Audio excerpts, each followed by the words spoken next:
This is when you've only got a tiny piece of wood, still with a little bit of bark on the back, and this is carved from a piece of birch. So it's a reddy brown colour, so it's a downy birch, and just very, very dinky. And then two very, very silly, tiny little spoons. One got broken. This is what happens when you go off on a weekend to the coast, and just before you go, you say, "What have we forgotten?" And my wife Alison said, "Spoons." I said, "Yeah, I've got spoons, absolutely fine." Anyway, sitting on the beach, ready to make porridge, I realized that what I meant by saying I've got spoons is I had a spoon carving knife, not spoons. So this is a piece of driftwood that was just near to hand that I carved out, two very tiny spoons. They're slightly difficult to eat your pasta with, but when you want to eat porridge, it works. Anyway, so things like that, lots of different pieces. So we'll have a look at some wood.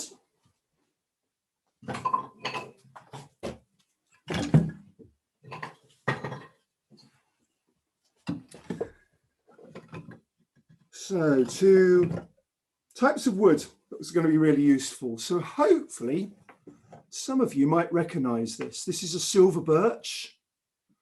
I've got some slightly larger version, doesn't really make much difference. For those that don't recognize it, so it's a silvery white color. Often the bark might be peeling off and there's some little lenticels, little lines going across, horizontal lines. That's how the tree grows. And I remember this actually with Spike. A long time ago, I did a Yes Story thing and I brought lots of twigs along. So I've got lots of twigs again tonight. No idea, is this going to work on here? Probably not.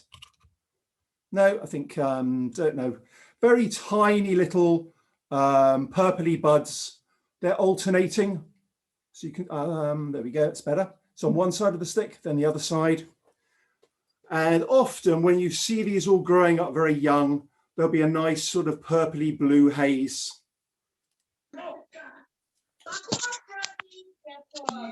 So silver birch. So why am I telling you about silver birch? This is probably the best wood for you to have a little hunt around for if you would like to do some spoon carving.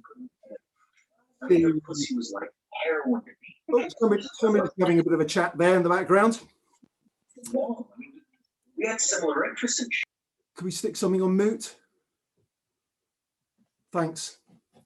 I guess questions, by all means, plonk them on the chat, and we will have some time for some after about 20 minutes. The lovely thing with a piece of silver birch is that you can carve it when it's freshly cut, but also if it's seasoned. So if the wood's been lying around for a while, it's still really nice to carve. It's a really very versatile piece of wood. So clearly some of you might think, well, how am I going to get some wood to do carving? And the best thing to do really is going to be going to pop out to the local woods, go for a little wander and see if anything has fallen down. That's probably the best bet. And if you're lucky enough to see some silver birch, so something like this, or downy birch, which is a slightly reddier browny color, but other than that, basically the same sort of tree. Then you want to pull out, because very fortunately, when you went for a walk in the woods, you just happened to carry a small saw, you know, along with a lunch or something like that. So this is a backhoe folding saw. So with this one, there's a little button, you press it and it folds out. So it's a garden pruning saw, if you like, very popular with bushcrafty stuff. So a small pruning saw, and I can fold it away. Never mind, let's ignore that, hopefully. Sorry about that. Should have turned all those ones off. Let's mute. Thank you. So a small pruning saw would be just the sort of job to be a start of your tools, to go out, a gardening saw, something you can just go out and cut some pieces of wood. And you want something, as I said, this sort of thickness, about wrist thickness, slightly fatter. So that's about 25, 30, about 50 to 60 mil in diameter, no more than that. So you need to be hunting out in the woods and seeing what you can find. Now, If you're not lucky enough to find any silver birch, you maybe find other trees, but realistically, it'd be best if you can help yourself to a piece that's freshly cut, however you might manage that. Let's have a think. Keep those out of the way for a moment. Other pieces of wood. Let's see if we can find. That's another nice piece of silver birch. That's the sort of thing you're looking for making a spoon. So it's about a little under 200 mil long and about 50 mil in diameter. Other woods you might find out in the woods, cherry. So you can see some little, hopefully as I turn that around, you can see some horizontal lines across it. So cherry would be really nice, but it is a hardwood. So if it's been lying there for a long time and it's not damp at all, it's going to be pretty tough to carve. So one of the things, if you find some wood and cut it when you're out there and you're not sure how dry it is, put it to your lips. And if there's any dampness in it, you'll know that it's damp. And if it doesn't feel damp, then it's obviously it's seasoned and it's going to be a lot harder to carve. But so basically you're going to have to go out for a little forage, go for a walk in the woods somewhere and find a few pieces of wood for some carving. The other piece of wood that I'm going to recommend that you go and find, this is not going to work, but we'll show you on here.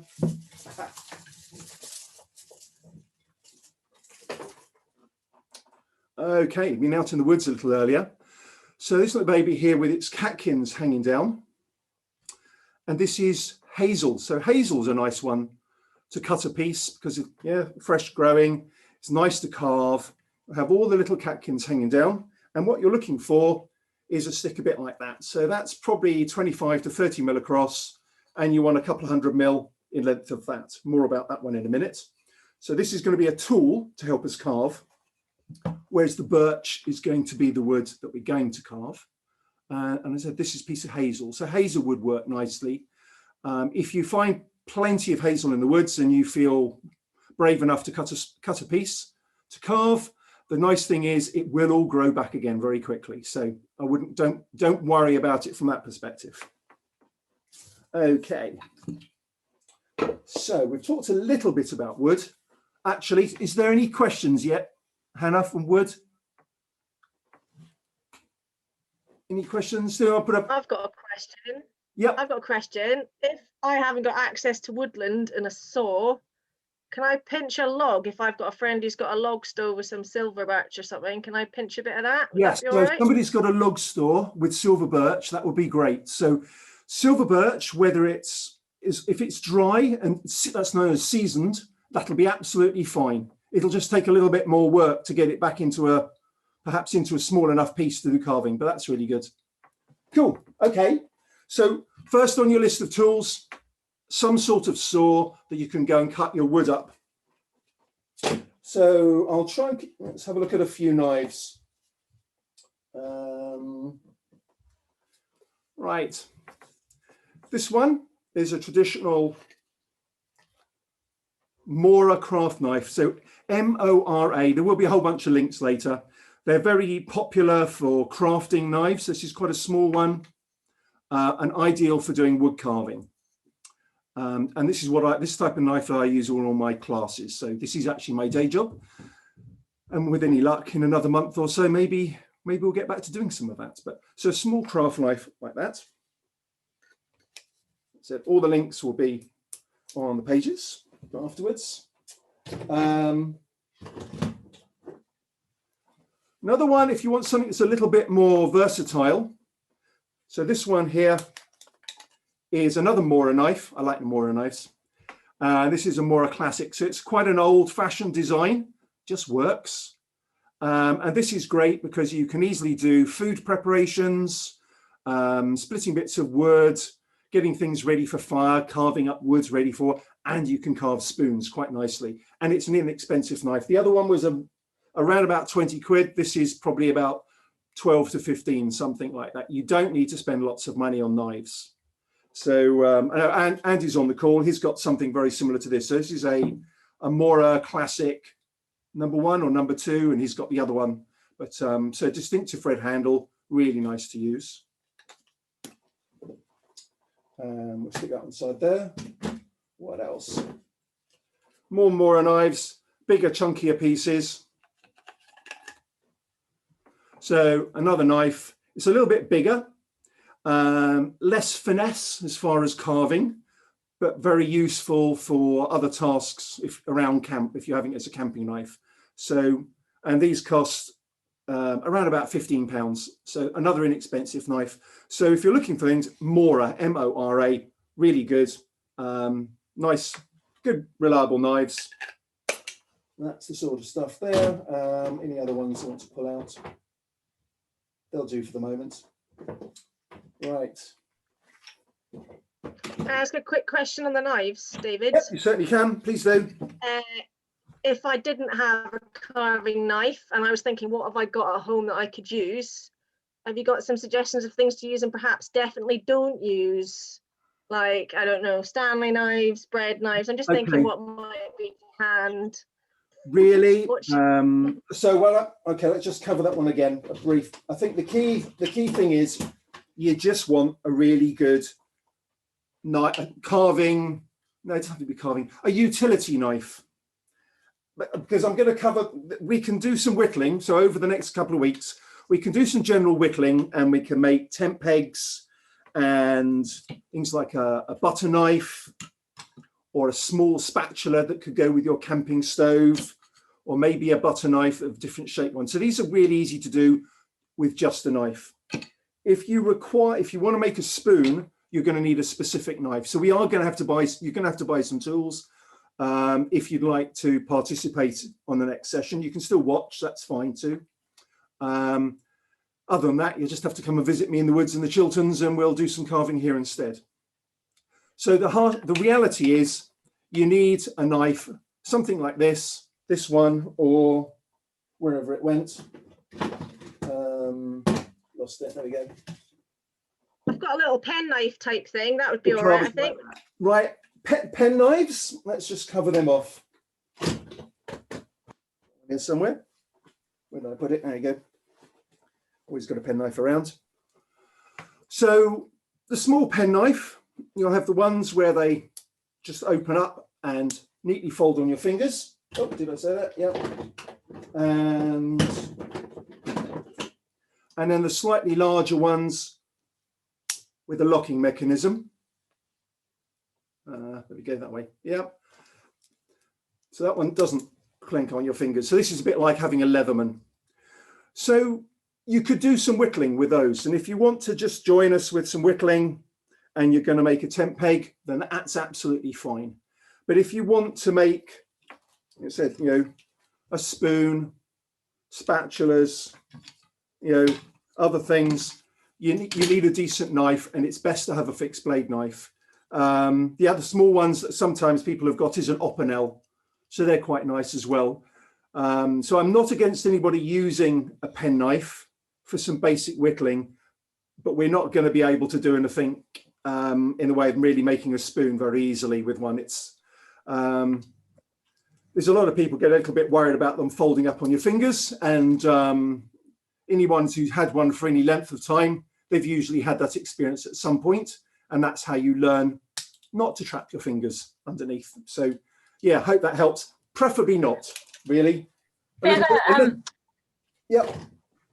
Quick question, Dave, just a practical one. So buying, I never thought I'd say this, but buying knives in lockdown, buying online is really, I mean, there's not any sort of...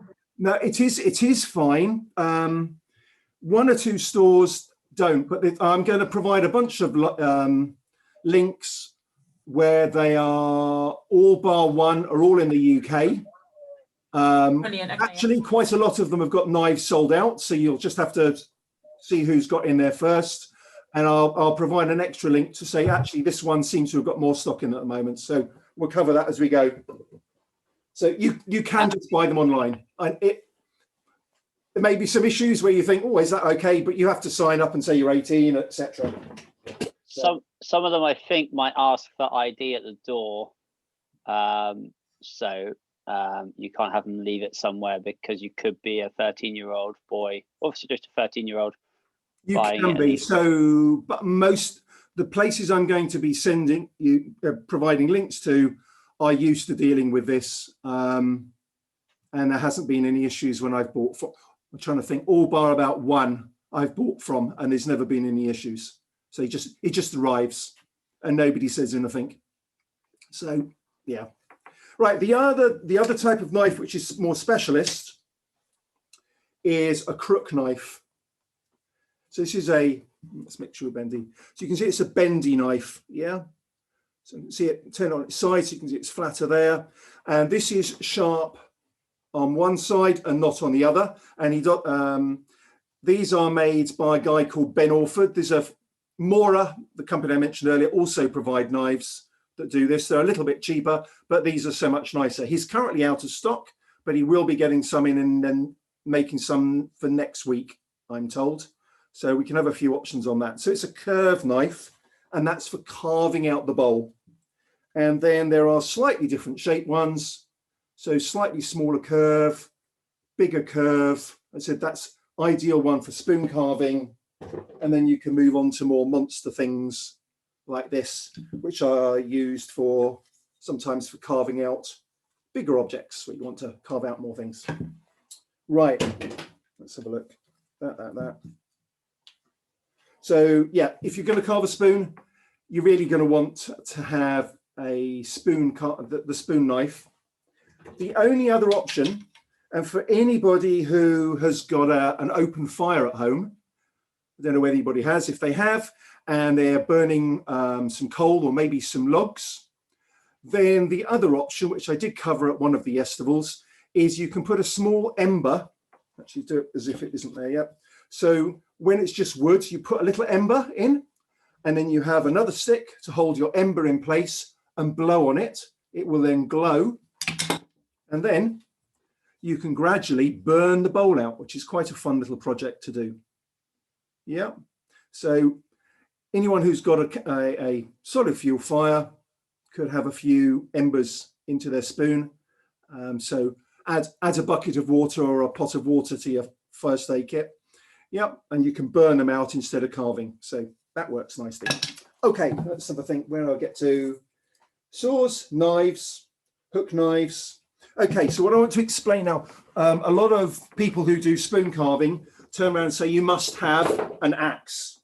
I do have axes, but we're going to be able to do it, excuse me, moving around, without. So sort of because we can, but also, that's what I'm trying to find the thing I want. So one of the first carving projects will be to make a splitting wedge. So this is a piece of hazel. So a bit like a screwdriver. See it? It's a long taper, very long taper. That's probably about 75 mil long. So it's going to a narrow piece there and gradually tapering up. So if I turn it that way, so it just looks like you've carved down with a knife that way. Let's have a little look.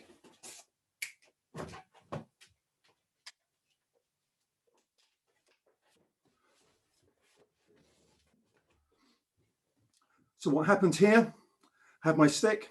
In fact, we can do one. That'll do. So I'm carving down. That's great fun. The beauty of having wooden floors in your lounge, it's much easier to tidy up afterwards.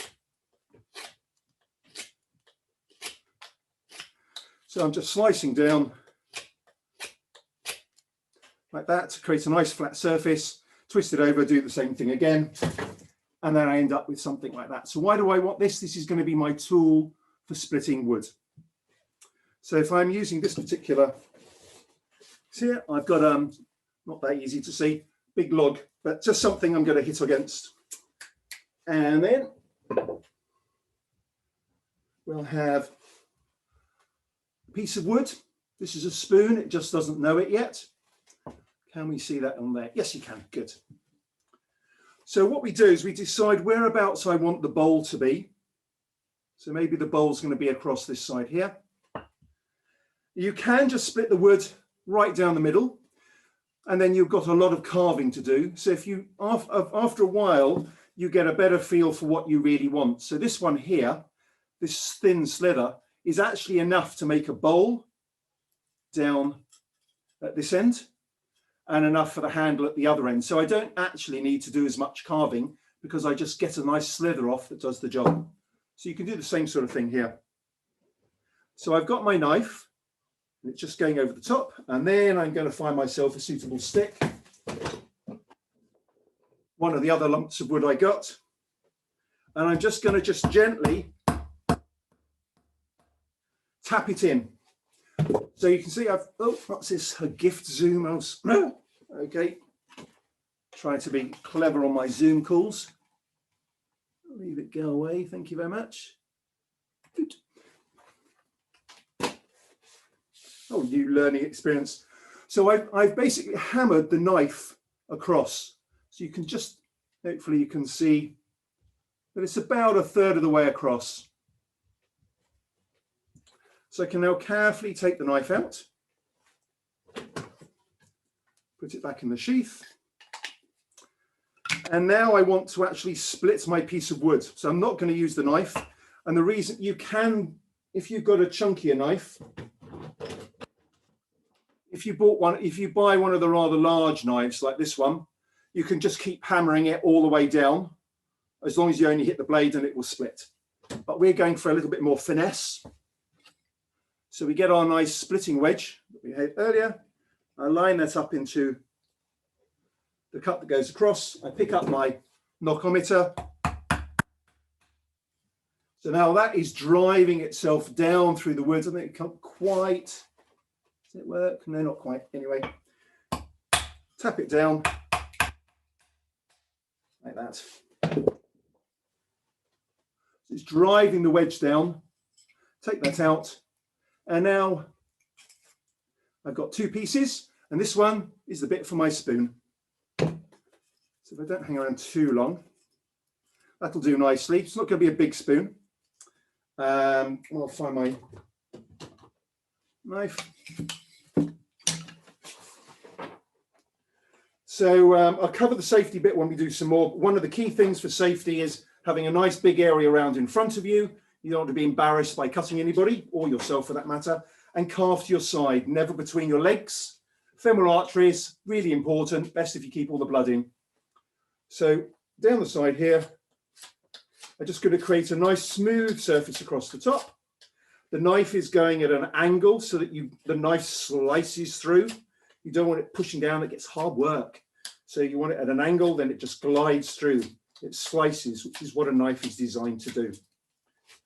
So from there, then you find your pencil, which you put down earlier. There you go. And you can have a quick sort of sketch out going, okay, where do I want my some general idea of what I want for my spoon. I don't know if you can see any of that. If I just make it a bit darker for you, and I'll show you. Yeah. Something like that. There we go. Here's my spoon, complete with smiley face. Right, so for that, I can then cut off the little ears of this piece. So I'm cutting it down and away from me. To point out, I'm not expecting you guys to have to do anything the same. When we do our sessions, the idea will be just to show you some skills, and then you can go away and have a play, and then we'll just reconvene.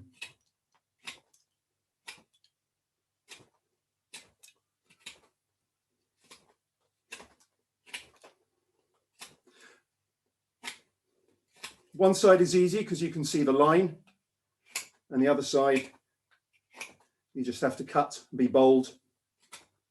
I'm not worry about it too much. This is, after all, only a piece of wood. Hopefully you've got more than one. So I've curved the top off. Right, the next stage is then to hold the knife, the spoon firmly around what is going to be the bowl. And then from here, I'm just going to carve in. Ooh, bits of wood flying around hit the television.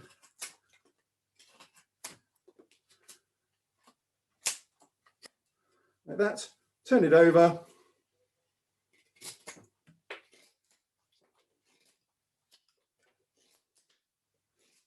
The advantage of just having a thin piece of wood is you don't need to do loads of carving. I've seen people have huge, great logs and end up with something like a teaspoon.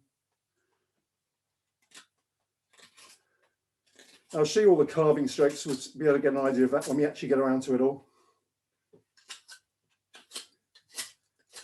Okay, we've got something that's starting to look a bit like a spoon. It's still a bit of a barge. It's going to go towards you. So at that point, we carve the other way. I should probably, yeah, get the idea.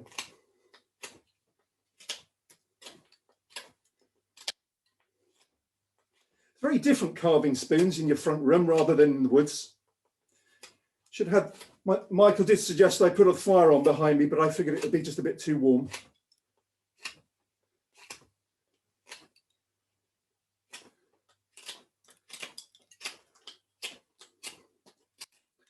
Hope this does work. Yeah.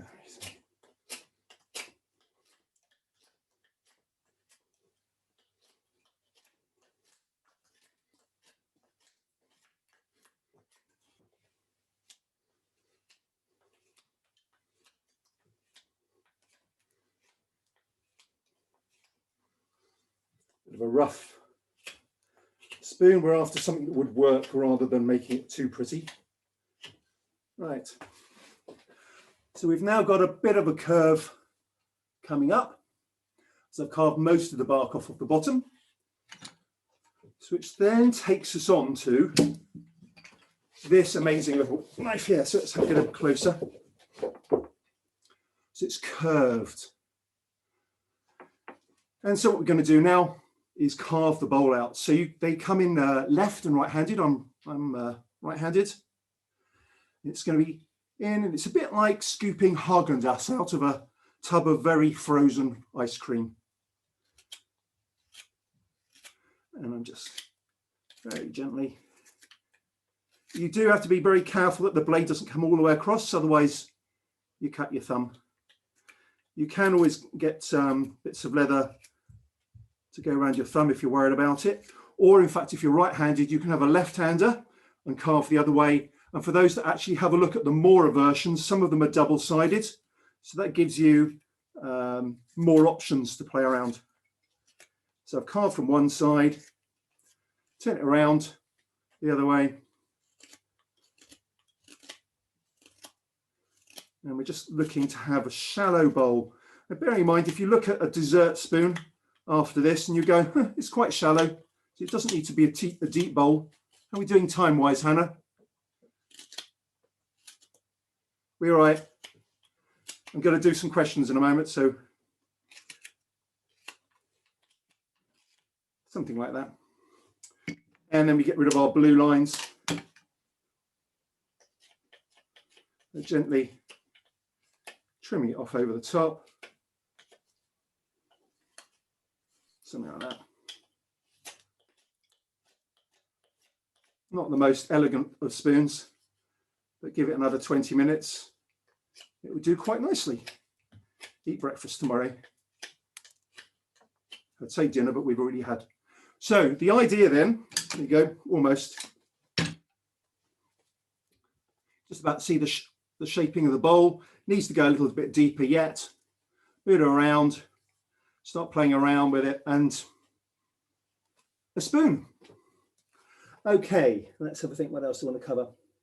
It's fine. Do you want to put unmute or questions? Let's have any thoughts, comments, things you'd like to know more of. Yeah.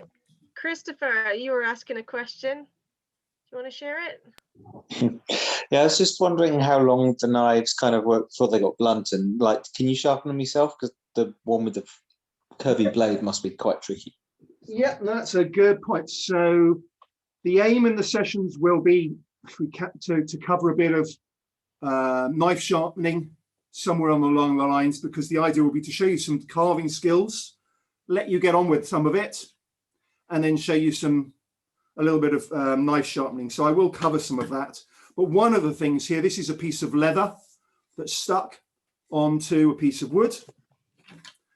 And one of the key things for stropping a knife, keeps it sharp and keeps its edge. So for those of us in the audience that are older, when we used to go to the barbers and they'd be stropping then the blade to do a bit of shaving of your neck, that's basically what they had, this big leather. So you can pushing it down, the blades pointing towards me. So I'm polishing it. And this is a great way of keeping the edge maintained. Then you can get what is known as Japanese water stones. So instead of oil stones, you use those, but they end up being about 2 to 3 times the price often of your knife. So I've got a few options that I'll bring out, which is very similar to this piece of wood, but this time with a piece of wet and dry paper on it. In fact, let's bring it out, then you can see it now. This is, you can't.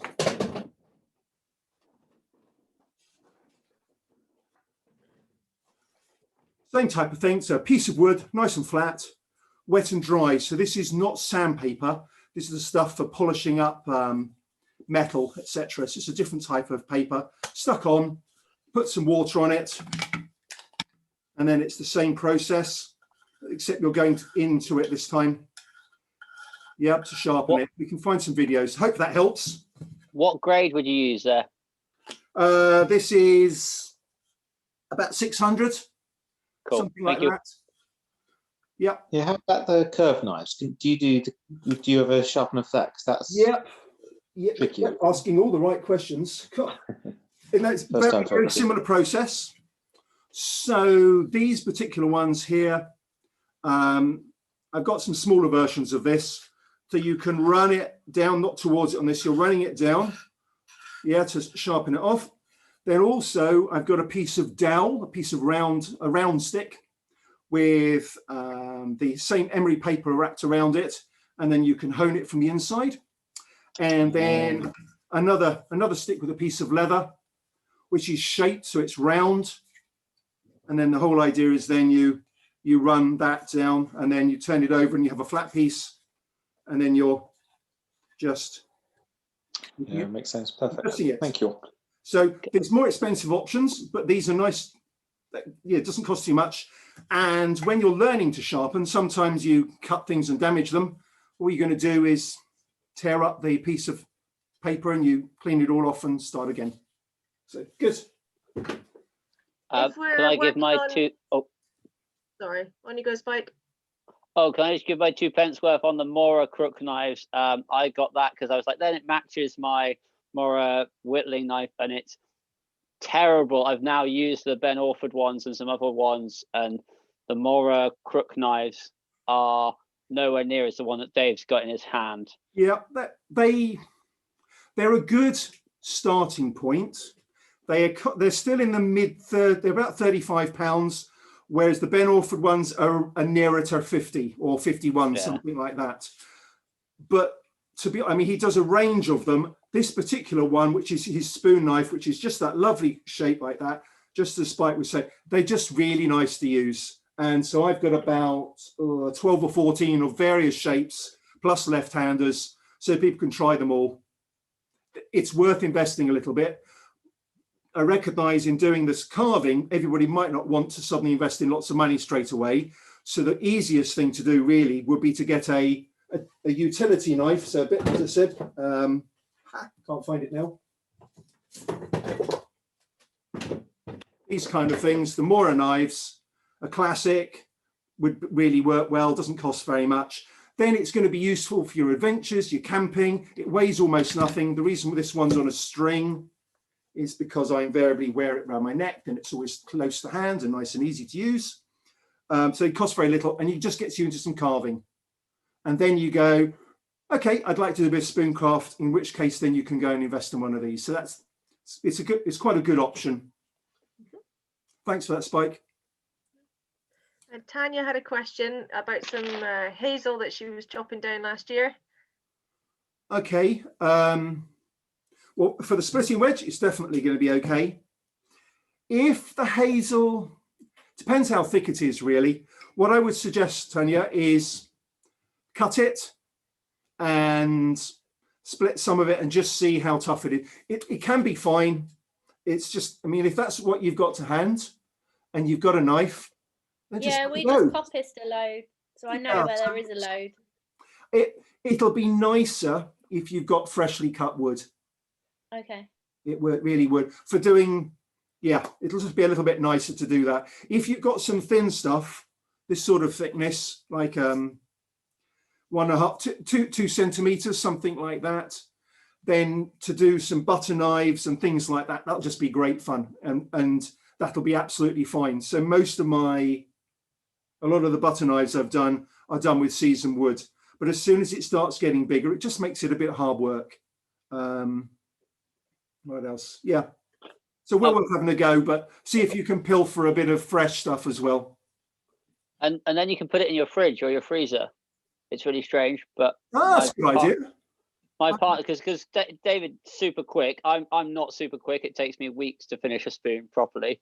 But if you haven't finished it, you can just keep it in your fridge or in your freezer, and then it remains more green and softer. Excellent tip. I like that. Yeah. That's from my partner Freya. Yeah, follow-up question, Spike. Do you have to defrost it before you start carving again? So in the fridge best. Depends how cold a day it is. I mean, once you've been working on it for like 10 minutes, it's you don't need to put it in the microwave to defrost it, put it that way. Good, thank you. Nice one. Other questions?